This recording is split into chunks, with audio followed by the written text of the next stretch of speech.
era Mike Tyson. Era un boxeador estadounidense que es catalogado como uno de los mejores boxeadores y de los mejores en su categoría, que es el peso pesado. ¿A quién no se le viene a la cabeza uno de estos dos deportistas cuando se habla de boxeo? Estamos hablando de Muhammad Ali y del mismo Mike Tyson. Para comenzar, Tyson, vamos a decir que en un principio, digamos que tuvo que atravesar por una infancia muy difícil, en la cual abandonó sus estudios porque no tenía una figura paterna que, digamos, lo guiara por el buen camino, podríamos decirlo. De aquí, digamos que él comenzó a pelear para poder llevar sustento a su casa, porque de igual forma ellos eran muy pobres. Además de esto, por no tener un sustento, una figura paterna, también se vio, digamos, influenciado por los malos pasos, estando más o menos unas 32 veces en prisión y, digamos, destacando su actitud hostil, por decirlo de alguna forma. ¿Por qué? Porque se peleaba con muchos de los reclutas, con muchos de los prisioneros, e incluso llegó a dejar un daño cerebral a uno de ellos, si no estoy mal. Por esto, allí en uno de estos sitios en los que pasaba, conoció pues a un boxeador que le enseñó lo básico y él comenzó a golpear y todas estas cosas.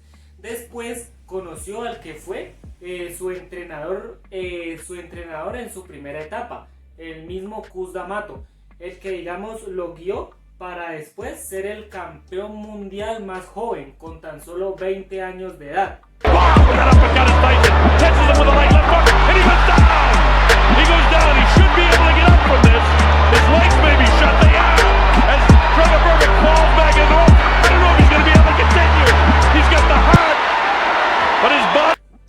Aunque su entrenador no logró verlo, digamos que siendo el campeón. ¿Por qué? Porque murió poco antes.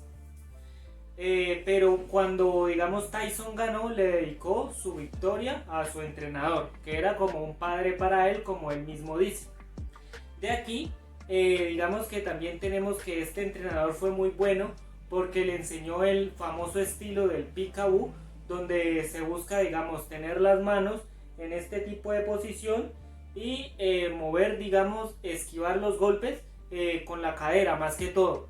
No, digamos, esquivar como convencionalmente se hacía, sino que también esquivaba con los movimientos de cadera. Cabe resaltar que el mismo peekaboo, como se dice en muchas partes, no es solo una guardia común y corriente, sino que es todo un estilo. ¿Por qué? Porque esto ayudó también a Mike Tyson en los pesos pesados a derrotar o noquear rivales mucho más altos que él. Él medía 1,75 aproximadamente y era capaz de noquear a tipos de 1,90, 2 metros. Eso era lo impresionante también de este boxeador. Otra cosa que también impresionaba mucho era el poder de puño, el poder de golpe que tenía.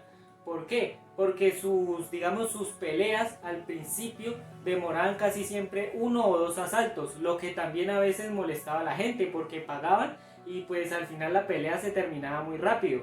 Digamos que también mostraban lo que la decadencia en la que estaba el boxeo en esa época.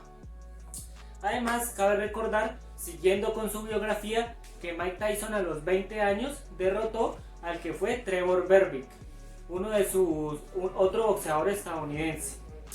Otra pelea importante fue contra Larry Holmes, quien derrotó a Muhammad Ali cuando ya estaba a punto de retirarse. También hay una anécdota sobre esto, incluso que digamos que Tyson ayudó a vengarse a Muhammad Ali contra este rival. Y pues Tyson prácticamente le dio una paliza.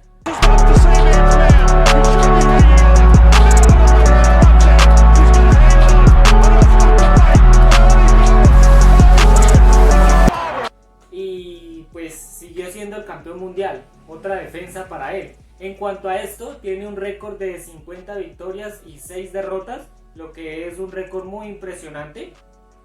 Y en sus primeras peleas, él mismo dice que su entrenador, digamos, no le decía que por qué se ponía a saltar y a celebrar tanto si él, digamos, confiaba que iba a ganar. porque lo había llevado en un entrenamiento de más de 6 meses, un año, y pues era obvio que ya en las peleas iba a ganar. Era el tipo de confianza que trataba, digamos, de instaurarle su entrenador. Algo, digamos, que lo disciplinó mucho, y esto él mismo lo dice, que en sus primeras peleas se le puede ver muy disciplinado, gracias también a su entrenador.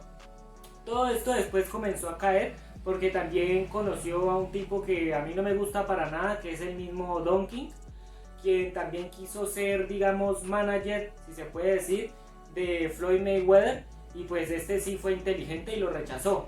Tyson en cambio pues aceptó estar con él, y pues algo muy malo, muy digamos un poco tonto de su parte, porque este tipo era prácticamente un estafador que le cobraba las toallas a $10,000, si no estoy mal. No sé qué tan cierto será esto, pero bueno, de que era un estafador pues lo era.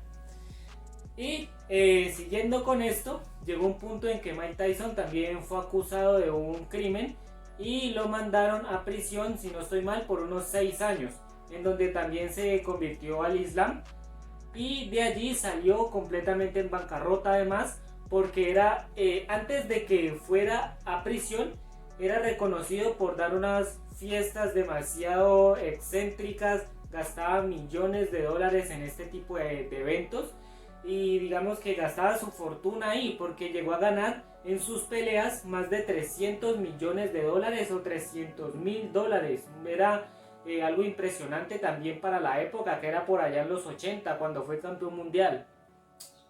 Algo muy impresionante. Y digamos que también tenía una mansión, se pueden ver fotos de él, digamos que con su fortuna y todas estas cosas. Sería muy rico y tendría muchas cosas más actualmente si hubiera sabido, digamos, ahorrar y no malgastar su fortuna, todo lo que ganó y tan difícil que se lo ganaba, que es en el mundo del boxeo, ¿no? Una vez claro esto, y continuando con lo que decía anteriormente, él fue acusado de un crimen y fue enviado a prisión por 6 años, donde se le retiró el título y se declaró en bancarrota. De aquí salió y ganó nuevamente el campeonato, siendo 2 veces campeón del mundo. Una vez ganado esto, ya comenzaron a aparecer también sus rivales. Bueno, antes de esto también estaba James Custer Douglas, quien le infligió su primera derrota deportiva.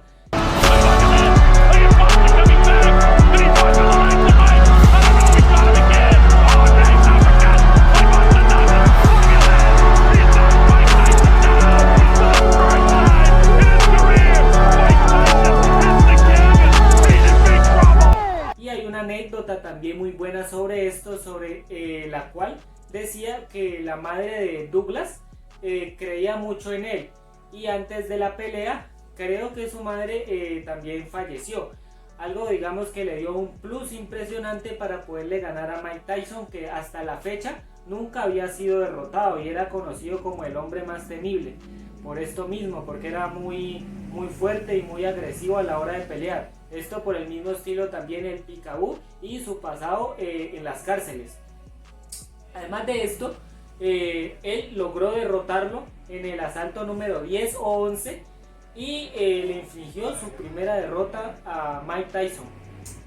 Una vez culminado esto, Tyson entró a la cárcel, de allí salió y fue cuando se declaró en bancarrota. Después de esto, recuperó su título mundial, siendo 2 veces campeón mundial, como ya lo había mencionado antes.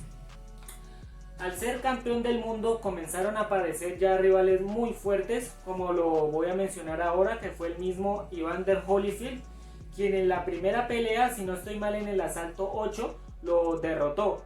Prácticamente pues el árbitro le paró la pelea porque Holyfield lo superó enormemente, quien presentaba también un físico bestial. Yo me quedé aterrado con los físicos tan bestiales que mostraron estos 2 boxeadores en esta pelea. Holyfield looking to air it out. Holyfield's on the road now, he's taking a shot. He's going for it. Oh, Tyson's in trouble. Holyfield smothers Tyson. Looking to put Tyson down and end the fight. Tyson in big trouble. Y pues aquí Tyson perdió nuevamente el título. Después se dio una revancha, que fue la 2. Evander Holyfield contra Tyson, nuevamente la más conocida, que fue cuando Tyson quiso arrancarle una oreja y prácticamente se la arrancó. Fue demandado y suspendido por 12 meses. Algo muy impresionante, ya teniendo en cuenta que estaba 6 años por fuera del boxeo.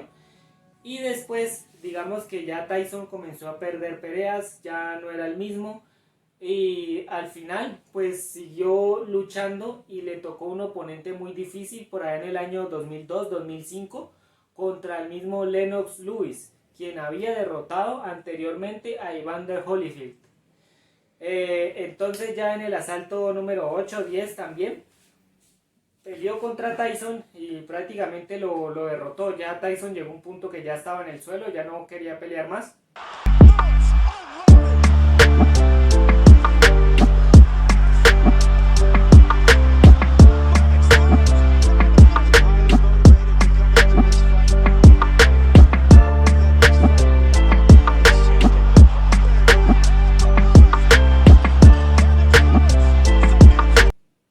Y es entendible. Y Tyson trató de llevar, digamos, una estrategia muy mediática contra este boxeador, porque eran dos boxeadores muy fuertes. Entonces Tyson también quería hacer nuevamente su guerra psicológica que le servía anteriormente, pero al final no pudo y fue derrotado por Lennox Lewis. Después Tyson prácticamente creo que perdió 3 peleas más y ya de ahí se retiró. Ya se retiró de ahí porque ya vio que no tenía sentido seguir y pues ya estaba un poco pasado de edad, pero aún así en los años 2010 fue reconocido en el Salón de la Fama del boxeo, algo muy impresionante también, siendo un boxeador muy mediático que tenía peleas dentro y fuera del ring, era muy famoso en todo el mundo y actualmente, inclusive después de tantos años, todo el mundo lo conoce. Cuando mencionamos el deporte del boxeo, por lo general siempre se nos viene a la cabeza dos boxeadores que son Muhammad Ali y Tyson, y si él se nos viene a la cabeza es porque lo que hizo fue también muy impresionante y muy difícil de hacer. Cómo escaló desde la pobreza a ser un campeón mundial, el campeón mundial más joven en toda la historia, con tan solo 20 años. Bueno, gente, hasta aquí podemos ver un boxeador que tenía, digamos, unos puños de hierro, por decirlo así. Noqueaba prácticamente en el primer asalto, era muy fuerte, ya unos entrenamientos muy duros. Más que todo también cuando estaba con su primer entrenador, Cus D'Amato, ya cuando estaba con Don King, pues esto fue cayendo. Y eso no se le quita porque era un boxeador muy duro y muy fuerte dentro y fuera del ring. Entonces era un boxeador para temer y sus rivales también lo decían, no querían enfrentarse a él porque era alguien muy fuerte. Bueno, hasta aquí decirlo, era un gran boxeador y espero les haya gustado el video. Nos vemos en una próxima.